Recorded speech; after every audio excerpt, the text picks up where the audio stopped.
இதை three Gorges dam அப்படின்னு சொல்றாங்க. அதால ஒரு முக்கியமான சிக்கலும் உருவாயிருக்கு. என்னன்னா அந்த அணையை கட்டி முடிச்சதுக்கு அப்புறமா அது பூமியோட சுழற்சி வேகத்தையே குறைச்சிருக்கு அப்படின்னு நாசா கண்டுபிடிச்சிருக்காங்க.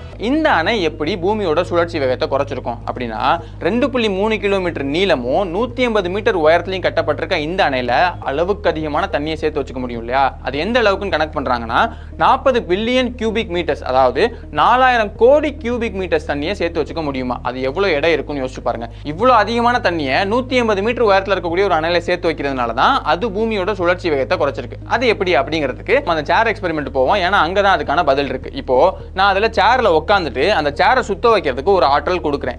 இந்த ஆற்றல் சேரை எந்த வேகத்துல சுத்த வைக்கும் அப்படின்னா, நான் அந்த சேர் ரெண்டு பேரும் சேர்த்து ஒரு நிறை ஒரு மாசம் உருவாக்கியிருப்போம் இல்லையா? அந்த மாசம் நாங்க ரெண்டு பேரும் சேர்த்து என்ன ரேடியஸ்ல உட்கார்ந்துருக்கோம் அப்படிங்கறத பொறுத்தும் தான் நான் கொடுக்குற ஆற்றல் அந்த சேரை சுத்த வைக்கும். ஓகே, சேர் இப்போ சுத்துது.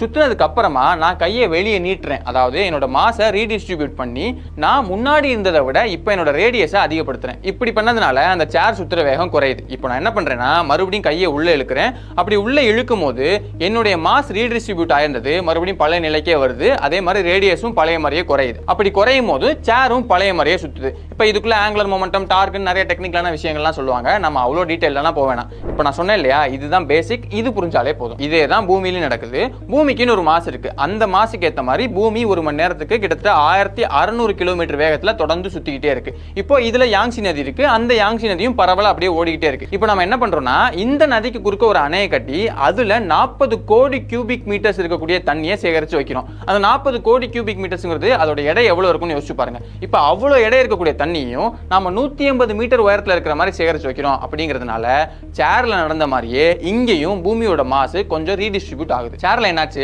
என்னோட கையை வெளியே நீட்டினேன். அதாவது என்னோட ரொட்டேஷனல் ஆக்சிஸ்ல இருந்து கொஞ்சம் தள்ளி என்னோட மாசை ரீடிஸ்ட்ரிபியூட் பண்ணதுனால சேர் ஸ்லோவா சுத்துச்சு. அதே மாதிரி தான் அணையை கட்டி அதாவது 150 மீட்டர் உயரத்துல இவ்வளவு தண்ணியை சேகரிச்சு வைக்கிறதுனால பூமியோட ரொட்டேஷனல் ஆக்சிஸ்ல இருந்து அதோட மாஸ் கொஞ்சம் வெளியே தள்ளி ரீடிஸ்ட்ரிபியூட் ஆகுது. அதனால பூமியோட சுழற்சி வேகமும் குறையுது. எந்த அளவுக்கு குறைஞ்சிருக்கும் அப்படின்னு நாசா ஒரு ஆராய்ச்சி பண்ணி பார்க்கறாங்க. அப்படி பண்ணதுல 0.06 மைக்ரோ செகண்ட்ஸ் அப்படிங்கிற அளவுக்கு பூமியோட சுழற்சி வேகம் குறைஞ்சிருக்கு அப்படின்னு தெரிய வருது. இதால பூமிக்கு ஏதாவது ஆபத்து ஏற்படுமா அப்படின்னு கேட்டீங்கன்னா, ஆரோக்கியமான வாழ்க்கைக்கு ஆராவில் ஹெல்த் மிக்ஸ் auravil.in வெப்சைட்ல இருந்து வாங்கலாம்.